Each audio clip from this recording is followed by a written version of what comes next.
So, welcome back to Lovecraft, the demo of the game that will be releasing in 2021, which we are currently playing. So, this beautiful Nayla lady here, Nyala, sorry, she has stared at us for a very long while, so long because I stopped recording and went and walked the dog, and the rather creepy grin has split her face for all that while. I will ominously open this bottle. And now we can continue. You're more of a unique leaf bug than a common housefly. My assumptions were correct. Follow me, insect. Lead the way, brat. She doesn't respond to my comment for now, though I get this impression that she might try and kill me in my sleep. Oh no. All the same, I follow her. Well, what am I to do? We don't stop walking until we reach a building. Oh, what is that? What is that plant? I'm surprised immediately by just how normal it looks compared to everything else around me. It's a small, wooden house, maybe with 2 or 3 bedrooms. The only thing that really sticks about it is what I would only loosely call a houseplant. What even is that thing? It creeps me out. Aside from the plant, though, nothing looks out of the ordinary. It definitely seems like it's for a person, not for someone like Nyala, though she seems excited to be here. That's a typo. We are here. Here, Is this your place? And Nyala looks almost genuinely offended. Of course not! Why would someone like me live in a dumpy old place like this? I can't think of a response, so I just hum softly. You, on the other hand, I bet you could live here just fine. Go on in. I don't know why, but this almost feels like a trap somehow, in the same vein as that The Ring DVD. Does something else live in that house? Only one way to find out. I walk ahead of Nyala and up the front steps. I test the doorknob. It's not locked. I knock tentatively before opening the door. Even the interior looks rarely plain. Something about that brings comfort. It's not ugly or run down by any means. In fact, it's really quite nice. Oh, sorry. That thing's disappearing for a second.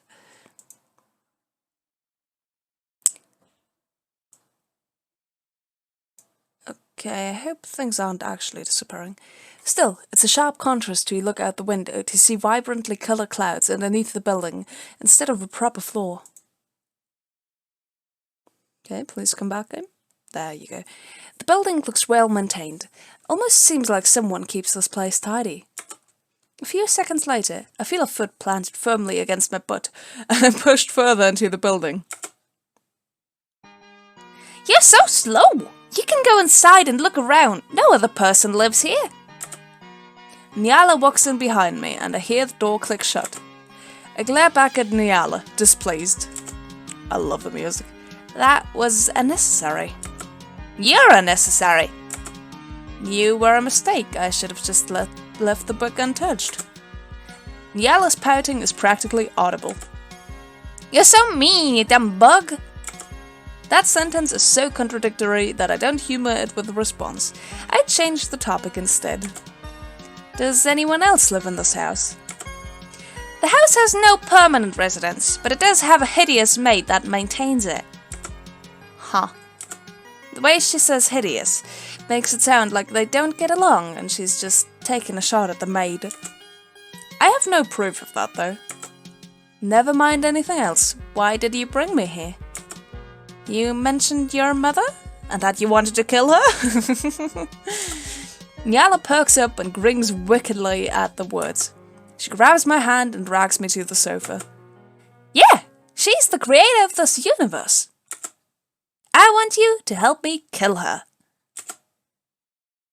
Huh. Why? Not just why would you do that, but why would I want to? Imagine the power you'd have. Imagine the chaos that'd bring to the whole world. It sounds so exciting. The girl is a raving lunatic. She seems to notice my skepticism. She looks serious for a moment. When you kill a god, you gain their powers, insect. Have you ever dreamed of having the power of a god? Not really. That expression. Beautiful. She seems surprised, then brushes it off. I'm sure it's only because you can't even comprehend it. The idea will grow on you, I'm sure of it. I'm less sure. If not for the teleportation, I'd think you were a crazy person, not a god. You're so mean, Moth. I don't deserve this treatment. You dragged me from my house and are now insisting I murder a person. She's not a person, she's a god. How is that better? You get benefits from killing a god, of course. She says it's like it's the most logical thing in the world. Like that makes up for everything that's wrong here. I take a deep breath, trying to reel in my annoyance. Look, I get that you're trying to accomplish something. I'm really not the right person for it. Nyala stares at me for a moment, then just smiles innocently. No, you are. What makes you say that? You really shouldn't question me, stickbug. Aren't humans supposed to have faith in gods? Okay, that touches a nerve. If you know something I don't, then tell me. Otherwise you're just another narcissistic egomaniac of a monster, like the dozens I've dealt with this month. If you really have the power you say you do, send me home. I'm not interested in you, your plans, or your crazy revenge fantasy against your mom. Have someone else massage your ego. I'm done with you. She stares at me in silence for a long while. I really have no idea what she's thinking. Huh. Well, there's a lot to unpack there. Something about her tone makes me really nervous. I force myself to hold my ground. I'm not usually one for order, but first order of business. You don't think I'm a god, do you? I shake my head. I've met way too many creatures who tell me they're gods. Even a few who can teleport. She grins. Oh god, that's creepy. So, if I can convince you of my godhood, would you at least consider my plans? That is a dangerous question, and I'm painfully aware that answering either way could get me attacked, or worse. My silence only seems to agitate her, though she's still grinning. Taking that as a yes. She begins to laugh, her expression, voice and posture taking on a demented tone that fills me with dread. Well then, I'm just going to have to prove it to you. Hold on to your wings, butterfly. Oh, her laugh seems to change. It warps into a sound that makes me feel like there's actual bugs crawling into my ears. I instinctively clap my hands over them, as if that will keep them out. As soon as I try to ignore the sound, though, the colour begins to melt out of the building around me, dripping into bloody puddles on the floor. The air fills with whispered voices that I can still hear, even as I desperately try to block them out. Oh my god, the music. Nyala's voice warms its way into my head. You can't possibly be stupid enough to dope me now. Could you? If you're still unwilling to consider, though, well... As if on cue, the roof slowly begins to rip off the building, maggots seeming to sprout where the roof was once attached. Ooh! A hand hovers over the entire house. The hand is purple with rot, wrinkled with age, and smells of decay, badly enough that I almost vomit. The flesh is also covered in eyeballs of varying sizes. The imagery of this. Woo! Maybe I'll just have to squish you. You wouldn't be useful for anything else. The hand begins to raise up, fingers curling down and clawing loosely at the edges of the house between the maggots. It wants to claw me to shreds. That's not something I see, it's just a sense I get in that instant. Visions of blood and carnage fill my head. How long has it been since I felt genuinely afraid? I don't know. I am now.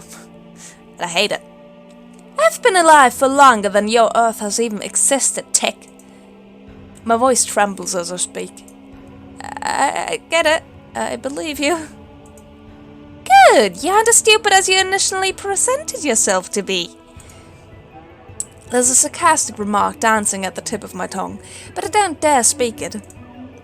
My head is starting to ache from the scent. My stomach rolls on itself violently. Now, you'll do as I say, won't you? Her tone holds the same condescending tone a human would speak to a cat with. My voice raises into a half yell as I answer, unable to control the volume. I'll consider it, I promise. Ooh, that's cheeky. Considering isn't good enough. Such a shame. The hand rips into half of the wall, and a shriek splits the sky as it begins to lower down to crush me. I close my eyes and curl into a ball, wondering how bad it'll hurt. The strike never comes. When my eyes open, the room has returned to normal. Nyala is sitting where she was, with the most frustratingly smug grin on her face. You know what? On second thought, considering it is probably good enough for now. It's a step in the right direction. I remain seated for a solid 10 seconds before I move to my feet slowly and walk out of the room. I hear Nyala giggling almost manically as I find the master bedroom, and I close the door behind me. Her giggling doesn't cause that insect-crawling sensation, but it's definitely unpleasant for other reasons now. I hear her knock on my door and chirp, "Insect!" in a sing-song voice. I respond by grabbing the nearest item, a lamp, and hurling it at the door. The sound of it chattering against the door seems to force Nyala to get a clue. I'm not okay right now. There's a beat of silence. Oh, well, I'll talk to you later. I don't think she understands why I'm upset, but she shuffles away anyway. I quietly sit on the side of the bed and I move to lay down. The feelings of fear and the things I just saw are still behind my eyes. The stench especially lingers, my stomach queasy. I think that's the closest I've ever come to experience and accepting my own death. I'm not sure I'm going to be able to sleep tonight. I don't rarely sleep, not in the standard sense. I'm not rested, I'm still feeling unwell. But somehow, it has become 1 a.m. I guess I slipped out of consciousness. Not that it's easy to tell. I sit up slowly. My eyes burn and I don't feel great, but there's a noticeable change in the room. The lamp, which I was pretty sure was in pieces, is now intact again on the nightstand.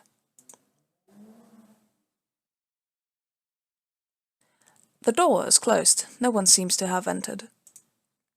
Did Nyala repaired? Or perhaps it was that maid Nyala mentioned. Wait, give me a second. Actually, I'm not sure. I'm gonna quickly refresh the stream because it wasn't displaying the game anymore, and I'm worried that everything's wonderful. It's working. It's essentially my worst fear that everything just breaks down. Okay, it seems to be working fine though. Thank God. So, even though I'm tired, I stand and move to head to the living room. I'm surprised when I hear a bit of a whistling sound from the kitchen area next to the living room. A tea kettle. I hesitate, afraid of what I might see, but as I peek around the corner anyway after taking a deep breath. There's another girl in the kitchen, wearing a yellow jacket and pouring herself some tea. Her black hair seems to shine a little in the dim light. Her eyes do something similar. She's very pretty, but she also gives off a serious vibe. Oh god, don't grin at me like that. Oh no, the next psychopath. She turns to face me. Good morning, Master. I have long awaited the day we would meet. Heather. Interesting. She places the tea in front of me, gently pushing it into my hands. I'm a little dumbfounded, but I do take it from her. It's perfect temperature and does not burn my hands. It smells like liquid rice, green tea. That's in the back of my mind as I quietly echo. Master? The girl nods and bows quietly in front of me. It's not just that it's different from how Nyala behaves, it's that it's different from how I've ever been treated in my entire life. I hesitate before I speak. And Nyala mentioned a maid. Would that be you? I can practically see the irritated vein popping from her forehead. Still, she maintains her composure. I'm afraid you have been misinformed. Heaven forbid Nyala lie about something. Why would she ever do that? My sarcasm seems to earn me points with her, as the faintest of smiles appears on her face. That would be her nature, yes. I live in this house, and I have been seeking my master for as long as I can remember. I'm pleased to have finally found you. I suppose I owe thanks to that brat for one thing, if nothing else. That seems like it has to be some kind of mistake. I'm not really a master of anything, except possibly drawing weird situations to me. I suppose, though, this also counts. Are you a god too? Of sorts. You may call me Heather. I see, I'm, Azaith. My name is a little weirder than yours. She nods and after a moment of silence says, I will not demand that you drink the tea, but it will get cold soon. Oh, right, sorry. It's kind of odd, though, to have someone show up, call you master, and then offer you tea. I half wonder if the drink is poisoned. Heather seems to read my mind. This must all be very strange to you. I'm happy to drink first, to prove I have not spiked it with anything. I hesitate, but eventually I nod. If that's alright, will you? I haven't really had anything since breakfast, so I'm thirsty, but the situation is very odd, even by my standards. Heather doesn't seem offended, gently taking the drink from my hand and sipping it before handing it back to me. I wait a moment before nodding and taking a drink myself. It tastes just like you'd expect, like green tea. Nothing particularly remarkable about it, other than I like it and it's good. Thank you. It's my pleasure. I'm sure you have a lot of questions. Perhaps we should take a seat. I'll answer any question you have to the best of my abilities. That would be very helpful, yes, please. That didn't go so well the first time, but Heather doesn't seem like she's going to pull any stunts like that. Heaven forbid, at least. Provided there is a heaven. The two of us move to take a seat in the living room. Once we're situated, Heather turns to look at me. What would you like to ask me, Master? No more questions. I'm through with this. Who are you? Well, I don't want to offend her because she did just tell me she was called Heather. And that explains everything. And she's a god of sorts. I know something about her. Where is this place? What and where is this place, exactly? I suppose that's a fair question. After all, this is your first exposure to it, no? This place has been home to elder gods since this universe was created. Anything above a certain level of power exists within this plane. There is another plane that also exists on Earth, which for simplicity's sake I'll call the Lighthouse. Lesser gods, and what you might call odd creatures, live there instead. Perhaps sometime I will show you that location. I see. But, why is this house here, then, if only elder gods live here? A human male came up here once, so this place was made as a residence for him. I believe he's known as a writer to humans. Is it Shakespeare? Shakespeare is the answer to everything my English teacher told me. I hesitate at the description. Creative, clever, good with words, also a complete jerk? I have heard all of these descriptors used for this person.